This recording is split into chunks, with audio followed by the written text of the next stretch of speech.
महाराष्ट्र में इन दिनों अजान और हनुमान को लेकर घमासान छिड़ा है। जहां एक तरफ बीजेपी महाविकास आघाड़ी सरकार को घेर रही है, तो वहीं आज महाराष्ट्र सरकार ने भी सर्वदलीय बैठक बुलाकर बीजेपी की बोलती बंद कर दी है। साथ ही गृह मंत्री दिलीप वलसे पाटिल ने तीखे सवालों के तीर दागकर विवाद की गेंद केंद्र सरकार के पाले में डाल दी है। महाराष्ट्र में अजान और हनुमान पर छिड़े विवाद को बीजेपी ने इस कदर हवा दी कि सड़कों से लेकर सोशल मीडिया पर विरोध होने लगा।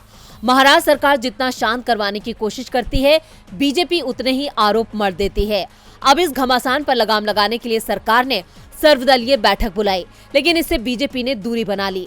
हालांकि बैठक के दौरान सभी ने अपने अपने तर्क रखे, लेकिन बैठक की अध्यक्षता कर रहे गृह मंत्री दिलीप वलसे पाटिल ने तो सवाल के तीर दागकर मोदी सरकार को ही घेर लिया। उन्होंने पूछा कि अगर हम किसी विशेष समाज के लोगों को लेकर सवाल उठाएंगे तो अन्य समाज के पूजा पाठ पर भी उसका परिणाम क्या होगा, इस पर चर्चा होनी चाहिए। उन्होंने कहा कि सबके लिए अलग नियम नहीं हो सकता, सबके लिए एक नियम होना जरूरी है। लिहाजा केंद्र सरकार को एक नियम बनाना चाहिए ताकि सभी राज्यों को अलग अलग नियम बनाने की जरूरत ना पड़े। इसके साथ ही उन्होंने सुझाव दिया कि केंद्र सरकार के पास सब पार्टी एक डेलीगेशन लेकर जाए और उन्हें इस विवाद के हल के लिए कोई कानून बनाने के लिए कहा जाए। मुंबई के सहारदी गेस्ट हाउस में हुई सर्वदलीय बैठक में शिवसेना से एकनाथ शिंदे, अनिल परब, आदित्य ठाकरे शामिल हुए।